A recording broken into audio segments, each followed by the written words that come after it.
Hello and welcome back. This is Steve at Bucks Coins and welcome to the channel. Today we have something from the Pobjoy Mint. It's from the British Antarctic Territories and it's dated 2022. It is the ship Fram. Now Fram was Amundsen's ship that he took to the Arctic and Antarctic. It was Roald Amundsen's ship between the years of 1893 and 1912. The Fram was a three-masted schooner which was designed to withstand freezing waters of those regions and could crush a ship, and was designed to shape to let the ice push the ship up so it would float on top of the ice. The ship is said to have sailed farther north and farther south than any other wooden ship. The Fram was used by Amundsen in his southern polar expedition from 1910 to 1912 and was the first to reach the South Pole and was retired after this expedition. So the coin itself, we have the specifications there. That's what I read all from the back. Whoops, let's get the coin in. Specifications are that it's copper nickel diamond finish. The weight is 8 grams.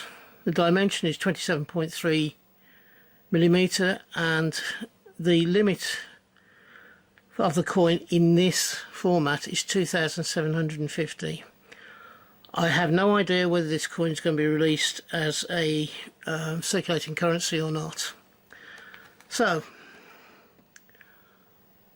let me just go out just slightly. This is the Fram. The Fram, as you can see, is three-masted,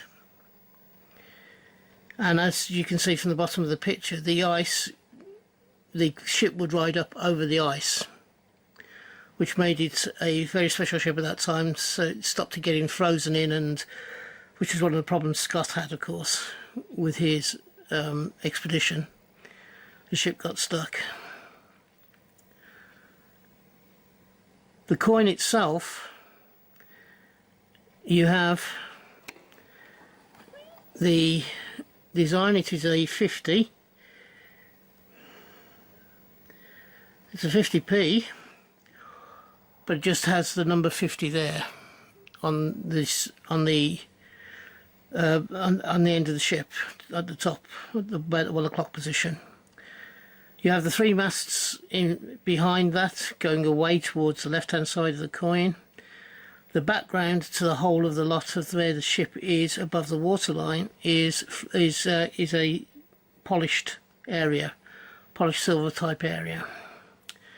You have some water / ice going under the ship, and then you have the name of the ship, Fram.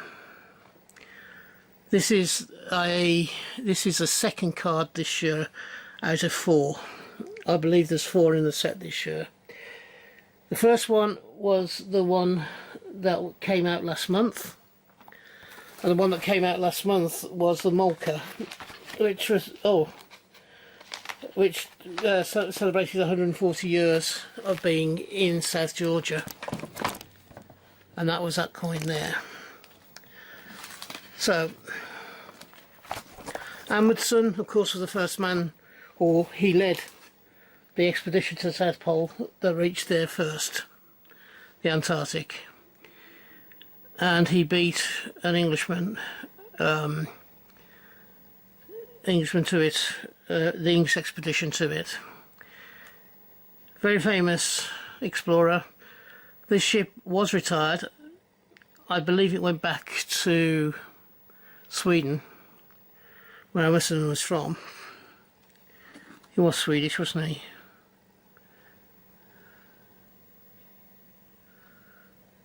I think he was Swedish, wasn't he? Yes. What do you think of this coin? I actually do like this coin.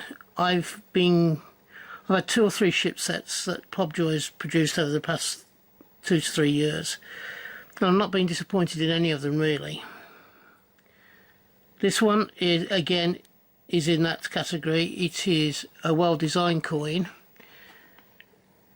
the detail on the ship is reasonable without it being microscopically brilliant. It gives you the feel and the look of the ship. As I say, I'm very happy to have this one as part of my collection. Tell me what you think down in the comments below. Now, the other reason for having this, if I just take this right the way up,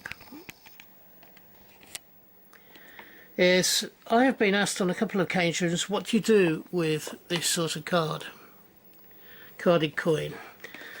Well, I use a loose leaf album, and I use, these are sometimes called banknote sleeves. Now they come in varying sizes. You can have them in 2, 3, 2, 4. You can have just 1, 2, 4, and then I think the next one up is 9, which is the one that you tend to see me put the blue carded Westminster coins in. However, for this series of coins on these cards that Pobjoy produce, I found the best one, or the best size, although it is a little big, is the two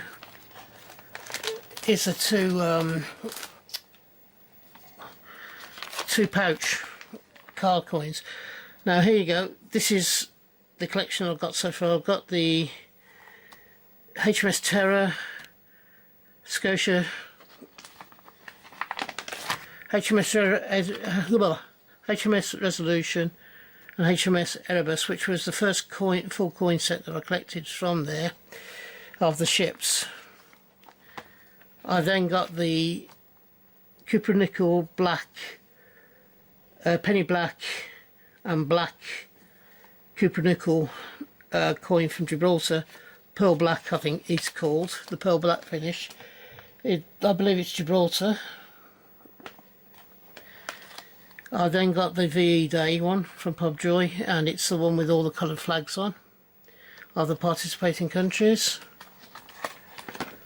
I then got a Christmas coin. I'm not sure where that one was from. Where's that one from?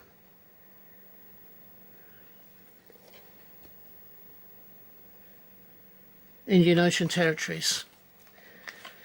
It's in the shape of a bauble, so you could actually hang it on your Christmas tree if you wanted to. And then we got the climate change £1. Now there were two of these coins. There was this £1 one. And then a bit later on, in the following year, they did a I think they did a £2 and a 50p as well. We then go on to the Florence Nightingale 50p. And then there's RSS Discovery. And then last year we had 4 coins celebrating the Queen's 95th birthday. You had the coat of arms and the crown jewels, which are those two. And then these two were the Trooping of the Colour and the Royal Coat of Arms. We then went on to the Tokyo collection from Gibraltar, which was 5 50p coins. And the 5 coins were equestrian, kayak, cycling, sprinting, and then the last one was rowing. There's the environmental protection £2 coin, which is the one with the seals on it. We then have the environmental protection £1 coin, which has the penguins on. We have Malka and Fram from the latest set of ships coins. I do have a six coin set that I'm currently collecting as well, and the next, well, I don't know if it's the next one or two that I've already pre-ordered. I pre-ordered the 100 Years of the Shackleton, which is the part of this series, which is the Endurance coin, and I've also I've just got in HMS Nymph, and I believe that will be coming, that's for the other series set that I've got. So what do you think of this as a storage solution for these types of coins? Would they work for your sets of coins that you have in these Pobjoy Mint cards? It keeps them clean, it stops them from bending and getting misshapen, and it's a reasonably good solution. I'm not saying it's the only one, but it's the one I've decided to stick with. So tell me, what sort of solution have you got? You got anything different? Would you consider looking at the solution that I've just shown you and perhaps adapting it for your own use? Tell me down below in the comments. Well, that ends this review of the coin and the way that I hold the collection together. If you believe that I deserve it, please give me the thumbs up if you've enjoyed this video. If you haven't yet subscribed, please think about doing so, because I am trying to grow the channel this year, and you giving me likes and subscribing will help no ends with the way that YouTube do their algorithms, and it will then put me in front of new people who have never seen my work as yet, in the hope that they will also find it interesting and subscribe to the channel. If you're having a hunt, I hope you have a successful one and you find the coins you're looking for. If you are collecting or buying coins, wherever you're buying them from, I hope you can get them for the price that you want to pay. And in the meantime, thank you very much for watching this video to the end. And until we meet up again next time, which I hope will be not too far into the distant future, as I do 4 videos a week. Until we do meet up again, from me, ta-ra now, bye bye.